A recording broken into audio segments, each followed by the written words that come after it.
அதாவது ஏன் தவறான உடல் உறவுகள் மேலே ஒரு ஆர்வம் பெரும்பான்மையாக இந்த அதாவது ஆபாசத்தின் மீது, ஆபாச சினிமா பார்க்குறது, விபச்சாரத்திற்கு போகிறது, கள்ள தொடர்புகளை வைத்துக்கொள்வதில் நிறைய பேருக்கு ஒரு மோகம் இருக்கும், ஒரு ஆர்வம் இருக்கும்.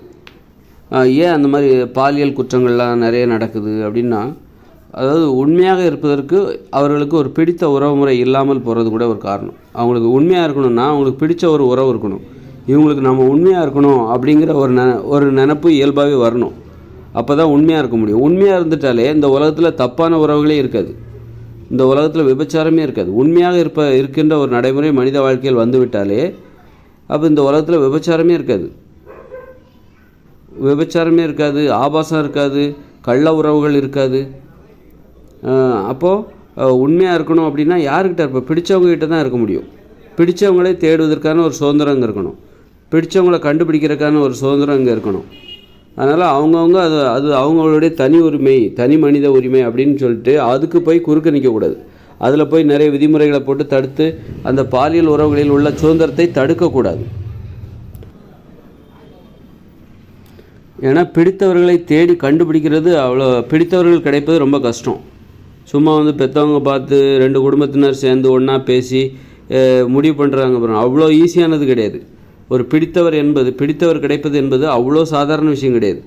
சும்மா போயிட்டு அந்த பொண்ணு என்ன படிச்சிருக்கா, இந்த பையன் என்ன படிச்சிருக்கா, என்ன வேலை பார்க்குறான், இந்த பொண்ணு என்ன வேலை பார்க்குறாங்க, இப்படி பேசி ஈஸியாக முடிவு பண்ணக்கூடிய விஷயம் கிடையாது. அது அவ்வளோ ஈஸியாக கிடைக்காது. உனக்கு பிடிச்சவங்க ஒரு கல்யாணம் பண்ணிக்கிறதுக்கு உனக்கு ஒரு கணவனோ மனைவியோ உனக்கு பிடிச்சவங்க கிடைக்கிறது அவ்வளோ கஷ்டம், அவ்வளோ ஈஸி கிடையாது, சாதாரண விஷயமே கிடையாது. அது தேடி பார்க்கணும், நிறைய அனுபவங்களை கடந்து தான் உனக்கு பிடிச்சவங்க கிடைப்பாங்க. அப்போ தான் உனக்கு தெரியும் ஒரு பெண் கிடைக்கிறது, உனக்கு பிடிச்சவங்க கிடைக்கிறது எவ்வளோ கஷ்டம்னு அப்போ தான் தெரியும். நீ எதுவுமே பண்ணாமல் சும்மா உட்காந்துருப்ப, உங்கள் பெற்றவங்க போயிட்டு 4 வீடு ஏறி இறங்கி புரோக்கர் ஃபோட்டோ காட்டுவார், இது பிடிக்கல அது பிடிக்கல, இது போய் பார்க்கலாம் என்னன்னு போய் பார்க்கலான்னு பேசி முடித்து நீ எந்த வித கஷ்டமே இல்லாமல் போய் பொண்ணை பார்த்துட்டு கல்யாணம் பண்ணிப்ப. அது உனக்கு பிடிச்சிருக்காங்கிறது அதுக்கப்புறம் தான் நீ இப்போ பழகி பார்த்து தான் ஆகா இது பிடிக்கல, வேறு என்ன இப்போ வாழ்ந்து தான் ஆகணும், இதுதான் தலைவிதின்னு சொல்லிட்டு வாழ்ந்துருவேன். அல்லது பிடிச்சது கிடைக்கிறது அவ்வளோ கஷ்டம். அந்த அரேஞ்ச் மேரேஜில் பிடிச்சது அமைகிறது ரொம்ப கஷ்டம். ஆனால் வாழ்க்கையில் இந்த மனுஷங்க வாழ்க்கையில் எல்லாருமே பிடிச்சவங்களோட தான் திருமணம் செய்து வாழ வேண்டும். இந்த மனுஷங்க அவங்க வாழ்கிறாங்கன்னா கண்டிப்பாக அவங்க பிடிச்சவங்களோட தான் வாழ்வாங்க அப்படிங்கிற ஒரு நடைமுறை இங்கே இருக்கணும். அப்படின்னா ஒரு காதல் அந்த துணையை தேடுவதற்கான சுதந்திரம் இங்கே இருக்கணும். துணையை தேடணும். பல பேர் ஒரு காதல் பழகி பார்க்கணும், இல்லை பிடிக்கலையே அடுத்த உடனே அதை பிரேக்கப் பண்ணிட்டு அடுத்த பேரை தேடணும். அப்படி தேடினா தான் ஒரு சரியான ஒரு பிடித்தவரை தேடி கண்டுபிடிக்க முடியும். அது அவ்வளோ கஷ்டமான ஒரு விஷயம். அப்போ தான் அப்படி தேடும்போது தான் சோர்ந்துருவாங்க. என்னடா ஒருத்தர் கூட நமக்கு பிடிச்சவங்க கிடைக்க மாட்டேங்கிறாங்களே அப்படின்னு, இன்னும் எனக்கு அந்த மனசு ஏற்றுக்கிற மாதிரி ஒரு ஆள் இன்னும் வரலையே அப்படின்ட்டு கிடைக்கும்போது கடைசியில் ரொம்ப கஷ்டப்பட்டு ஒன்று அமையும் போது தான் அப்போ தான் தெரியும் ஒரு பிடித்தவர்கள் கிடைப்பது எவ்வளோ கஷ்டம் அப்படின்னு. அப்போ தான் தெரியும். அப்போ தான் உண்மையாக இருக்கணும் அவங்களுக்கு. ஏன்னா அந்த பிடித்தவர் கிடைக்கிறது கஷ்டம் முதல்ல, அதுக்கப்புறம் அவங்கள பாதுகாக்கிறது ரொம்ப கஷ்டம். தனக்கு உரிமையானவராக எப்போதும் வைத்துக்கொள்வது ரொம்ப கஷ்டம். பிடித்தவர் கிடைச்சி போச்சுன்னா அப்போ பிரச்சனை முடிஞ்சு போச்சா? பிடித்தவர் கிடைத்து விட்டால் மட்டும் போதாது, அந்த பிடித்தவரை பாதுகாக்க வேண்டும், தனக்கு உரியவராக எப்போதும் வைத்துக்கொள்ள வேண்டும். அது எப்படி சாத்தியம்? அன்பால் மட்டும்தான் அது சாத்தியம். வன்முறையால் அடித்து ஒழுங்காக வீட்டில் உட்கார வெளியே போகாத அப்படி இப்படின்னு வன்முறையால் ஒரு ஆணையோ பெண்ணையோ நம்ம முடக்க முடியாது, ஒரு பெண்களை முடக்க முடியாது. அப்போ நீ சுதந்திரமாக வாழணும், ஆனால் எனக்கு உண்மையாக இருக்கணும் அப்படின்னா அது எப்படி சாத்தியம்? அன்பால் மட்டும்தான் சாத்தியம். அன்பாக இருக்கணும், அக்கறையாக இருக்கணும், நல்லா காதலிக்கணும், நல்லா செலவிடணும், பேசுவதற்காக நேரம் செலவிட வேண்டும். இப்படியெல்லாம் செஞ்சால் மட்டும்தான் ஓகே. அதுக்கு செஞ்சால் தான் பிடித்தவரை உனக்கு உரியவராக உனக்கு உரிமையானவராக எப்போதுமே தக்க வைத்து கொள்ள முடியும். ஒரு பிடித்தவர் கிடைக்கிறது உனக்கு எப்போ கஷ்டம்னா நீயே போய் தேடிப்பார், அப்போ தான் உனக்கு கஷ்டமாக தெரியும்.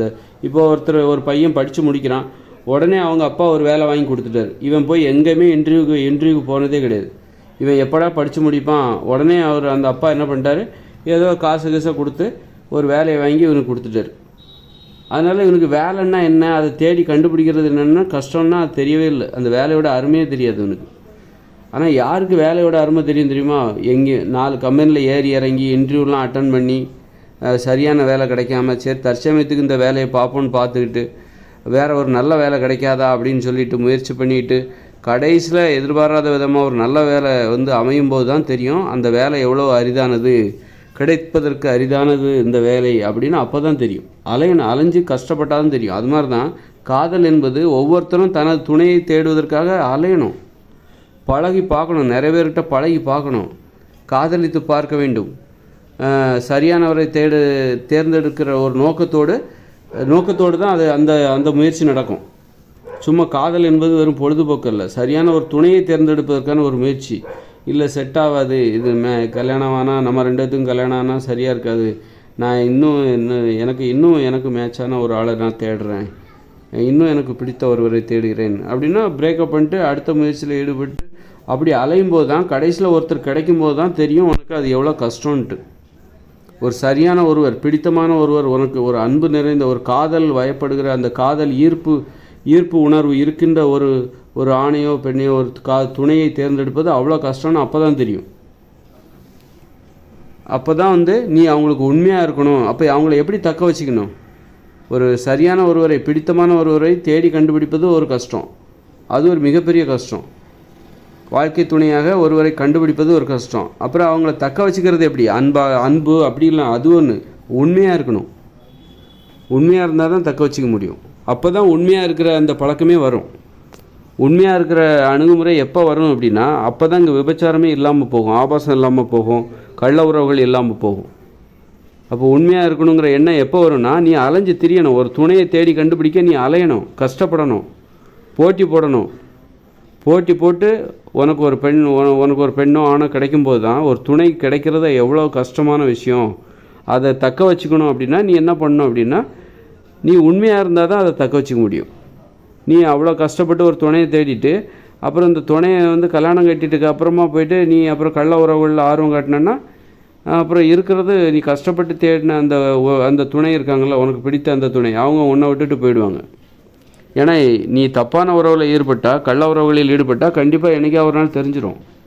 நீ ஆணாக இருந்தாலும் சரி பெண்ணாக இருந்தாலும் சரி, உன் கணவனுக்கு தெரியாமலோ அல்லது உனக்கு மனைவிக்கு தெரியாமலோ நீ கள்ள உறவுகளில் ஈடுபட்டால் கண்டிப்பாக என்றைக்கா ஒரு நாள் தெரிஞ்சிடும். அதனால் மறைக்கவே முடியாது. தப்போ சரியோ அது மக்களுக்கு கண்டிப்பாக வெளிப்படையாக தெரிஞ்சே தரும்.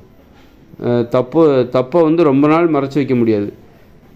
தப்பாக இருந்தால் நீ தப்பான செயல் பண்ணாலும் சரியான செயல் பண்ணாலும் கண்டிப்பாக ஒரு நாள் அது வெளியில் தெரிய வரும்.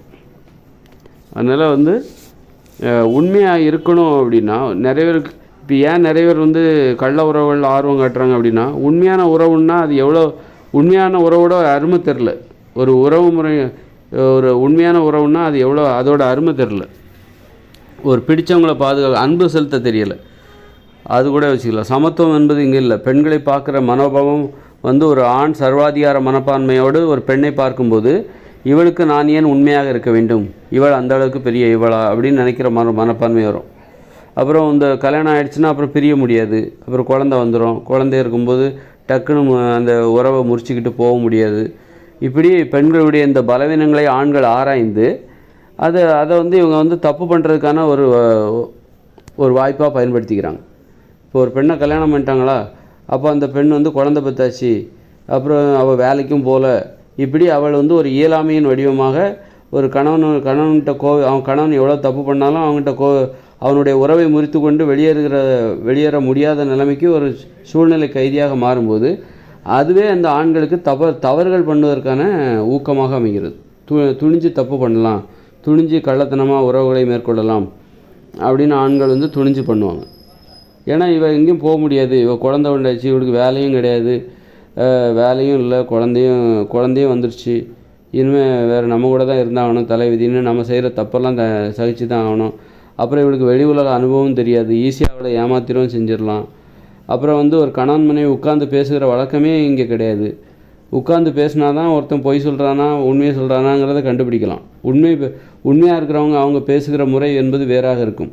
பொய்யாக நடிப்பவர்கள் அவர் பேசுகிற முறை என்பது வேறாக இருக்கும். அதை வச்சு கண்டுபிடிச்சிடலாம். அதனால் இங்கே அந்த வழக்கமும் இப்போ இங்கே கிடையாது.